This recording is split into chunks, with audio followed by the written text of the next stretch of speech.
Picture an elite youth sports academy. I mean, you probably imagine this perfectly oiled machine, right? Where sports scientists are like meticulously calibrating every single step, every sprint, and every breath an athlete takes. Right, you assume that because they have all this tracking data, they're using it flawlessly to optimize performance. Exactly. You figure they're perfectly preparing these kids for the pros, but when you actually look at the numbers, you start to see a massive blind spot. These perfectly oiled machines might actually be running entirely on the wrong settings. Yeah, and that disconnect between the data we collect and how we actually apply it, well, it's one of the most pressing issues in sports science right now. The reality on the training pitch tells a completely different story. And that is exactly what we are unpacking in today's deep dive. We are looking at a really fascinating 2024 paper published in the Journal of Sports Science and Medicine. It's a great study, very revealing. It really is. So the article is titled "The Ratio Between Weekly Training and Match External Physical Loads in U17 Elite Youth Soccer Players: Implications for the Training Process." And it's authored by Jakub Kokstejn, Jindrich Vampola, Martin Musalek, Miroslav Grobar, and Petr Stastny from Charles University in Prague. Right, and it's important to frame why this matters. The stakes here go way beyond just, winning youth matches on a Sunday. Yeah, what's the actual mission of looking at this specific age group? Well, we're looking at under 17 athletes. The goal is to safely transition them into the highly physical environment of professional adult leagues. If their development is stunted, or if they're chronically unprepared for the physical spites of a pro game, their careers are effectively jeopardized before they even sign a senior contract. Wow. Okay, so the stakes are huge. So to understand this training deficit, we first have to understand the baseline, right? Like, what are these athletes actually doing when the whistle blows on game day? Yeah, we have to look at the anatomy of the match itself. The researchers isolated 20 outfield players from an elite Czech soccer academy. The average age was 15.94. And they excluded goalkeepers, I assume? Right, exactly, just outfield players. And they pulled data across a 17-week spring season, analyzing 17 official matches. All of these were played in a standard 4-3-3 tactical formation. Okay, let's talk about the tech for a second, because I absolutely love this part. They didn't just strap a standard commercial fitness watch to these kids, did they? Oh, no, not at all. The players were equipped with these tight-fitting vests that house FIFA-certified GPS tracking chips. Right, the ones right between the shoulder blades. Exactly. And these units operate at a 10 Hz scan rate. So that means they are logging the player's exact spatial coordinates 10 times every single second. 10 times a second. That is wild. But soccer isn't just running in a straight line on a track. It's constant deceleration, cutting, jumping. A regular GPS ping can't really capture the biomechanical load of a player rapidly shifting their weight to make a tackle, right? You're totally right, which is why these vests also have a 400 Hz triaxial accelerometer and a gyroscope built in. Oh, wow. Okay, so what do those actually measure? So the accelerometer measures the G-force of every sudden stop and explosive start across 3 different axes. And the gyroscope measures angular velocity. So it's capturing the rotational stress, the rapid changes in direction. So when you combine that 10 Hertz positional data with the 400 Hertz inertial data, you're getting like a highly precise 3D map of the mechanical work the body is enduring. Precisely. It is incredibly granular data, and the researchers took all that multidimensional data and distilled it down into 4 key metrics of external physical load. Okay, break those down for us. Sure. First, you have total distance, or TD. The players in this study averaged about 9,000 meters per match. 9,000. You know, I've seen older studies looking at U17 cohorts where the distances push like 11,000 meters. Is this just a lack of fitness? Well, the authors suggest it's actually about tactical economy. Variations in total distance often reflect the specific strategies deployed against certain opponents, or the tactical maturity of the squad. Ah, I get it. A 15-year-old might just relentlessly chase the ball everywhere, whereas a slightly more disciplined player knows how to hold their shape. Running smarter inherently reduces total volume. Exactly. But volume is only one piece of the puzzle. The study also measures intensity through 2 speed thresholds. You've got high-speed running, or HSR, which tracks distance covered at speeds over 16.1 kilometers per hour. Okay, so a fast run. Right. And then you have sprint running, or SPR, which isolates the absolute maximum bursts. So that's speeds over 21.6 kilometers per hour. Got it. Which brings us to the fourth metric, right? Relative physical load intensity, or HSR. Yeah, that's just the percentage of the total distance that was actually performed at that high-speed running threshold. So it's the metric that tells you how dense or intense the running actually was, not just, how far they lightly jogged over 90 minutes. Right. And when you lay those 4 metrics out across the whole squad, a massive positional divide emerges. It maps perfectly onto the tactical reality of the 4-3-3 formation. Okay, so let's look at that raw biomechanical strain. The central defenders actually logged the lowest numbers across the board, didn't they? They did. While the central midfielders and fullbacks logged the highest total distance and high-speed running. And the strikers were the undisputed kings of the sprint running metric. Which totally makes sense when you think about the spatial constraints of the positions. Right, but wait, so are the central defenders just slacking off? I mean, it sounds like they're just hanging back watching the game. No, it's just a different physical profile. Think about their primary function in a 4-3-3. It's positional discipline. They hold a deep structural line. Okay, so is a central defender kind of like a security guard holding a perimeter, while a central midfielder is more like a delivery driver covering the whole city? That's a great way to look at it. The central defender's load is mostly lateral shuffling, jumping for headers, short reactive accelerations. I mean, if a central defender is executing a 60-meter linear sprint, there's usually been a catastrophic breakdown in the defense. Right. They are running in a panic to save a goal. While the central midfielders are the engine room, constantly moving the ball end to end, and the strikers are operating on the edge of the line, needing those explosive, short bursts of maximum velocity to break into open space. Exactly. So the match data provides this incredibly clear empirical blueprint of what each position requires to survive on game day. What's fascinating here is that the logical assumption would be that an elite academy, armed with this exact blueprint, would design a weekly training regimen that perfectly mirrors those specific demands. Right. If you have the 10 Hz GPS data, you assume they use it. So let's look at how the researchers measured that translation from game day to the Monday to Friday practice pitch. They used a metric called the weekly training to match physical load ratio, the WTMLR. Yeah, the WTMLR. It basically compares the cumulative physical output of the 4 weekly 90-minute training sessions against the output of that single official match. So it's essentially a multiplier. If a central midfielder runs 10,000 meters in a game and their WTMLR is exactly 1.0, that means they accumulated exactly 10,000 meters of running across their practices combined. Precisely. And when the researchers calculated the WTMLR for this squad, they uncovered a severe paradox between volume and intensity. What do you mean by a paradox? Well, the players are putting in the miles during the week. Total distance in training was 2.5 to 2.7 times higher than match play. Sprint running volume was up to 3.5 times higher. So the sheer volume of work was massive. Massive. But the intensity, the actual relative density of that work, was fundamentally lacking. And the metric for that relative intensity is the %HSR we talked about earlier. What did that look like during the training week? The relative intensity achieved in training was only 76% of the match demands.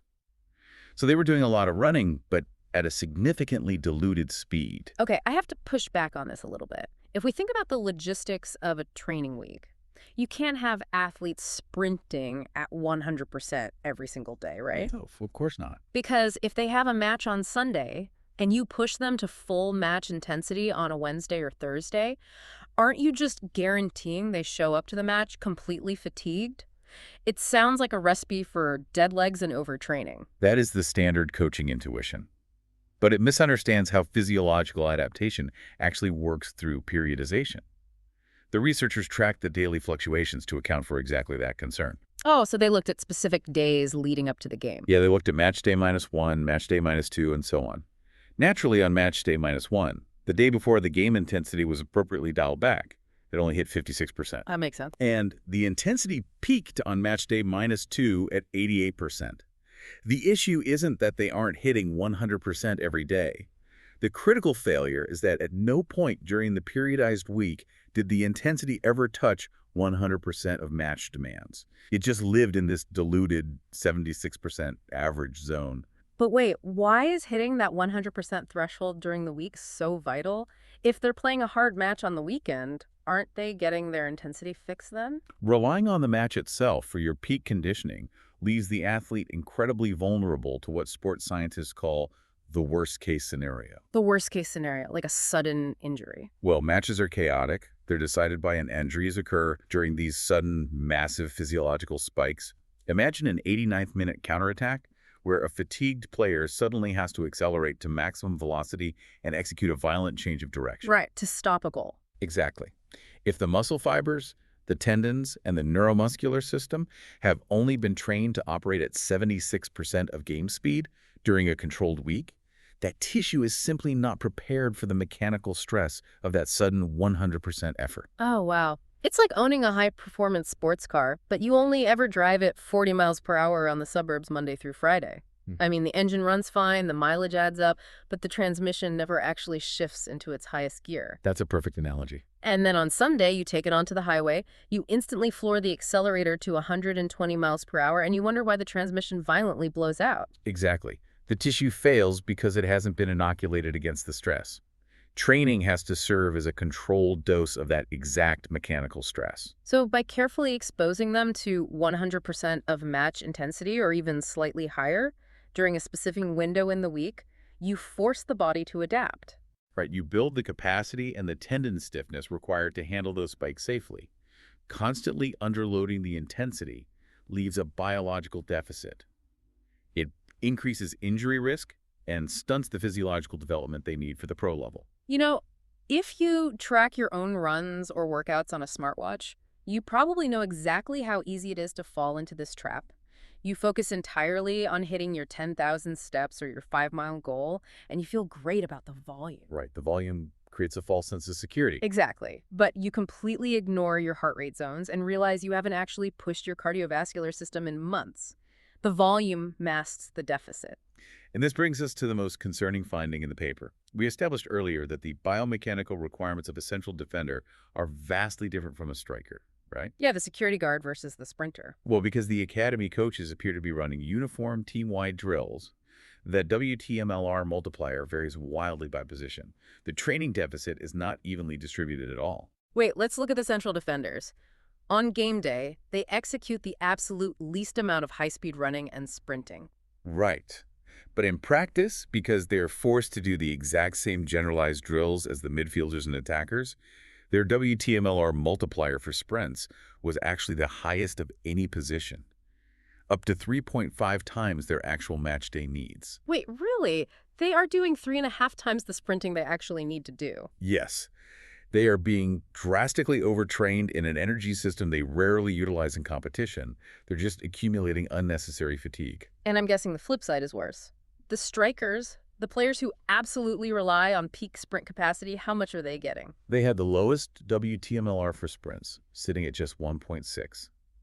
The players who desperately need the sprint exposure are getting the least amount of it relative to their positional demands. Here's where it gets really interesting. It's like taking a sumo wrestler and a marathon runner, looking at their vastly different dietary needs for competition, and then feeding them the exact same lunch all week just because it's easier to make one big pot of soup. That is exactly what's happening. If we connect this to the bigger picture, it shows that the Academy went through the incredible trouble and expense of strapping 10 Hz GPS trackers to every player.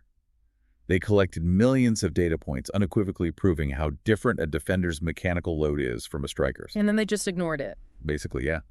When it came time to design the schedule, they defaulted to a lazy average. They fed the entire squad a generic one-size-fits-all training program. It is a profound failure of application. Collecting the data is the easy part. Yep. But how do you actually fix it? I mean, if a coach has 20 kids on a single practice field, how do they physically design a practice that forces the strikers to hit their sprint thresholds without exhausting the central defenders? That sounds like a nightmare to choreograph. It requires a fundamental shift toward game profile-based training. The authors of the paper emphasize that practitioners must deliberately manipulate the constraints of the practice drills to force specific physiological outputs. Okay, but what does that actually look like on the pitch? Well, let's take the use of small, medium, and large-sided games. Coaches love small-sided games, like a 5-on-5 drill in a tight 20 by 20 meter box. Right, because it maximizes ball touches and technical skill under pressure. Exactly.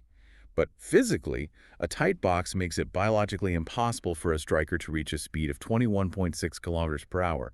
They simply don't have the physical runway to accelerate. Yeah, you can't hit top gear in a parking lot. Right. So if the objective of the session on match day -3 is to hit 100% of sprint running capacity, the coach has to utilize large-sided games with a specifically calibrated area per player.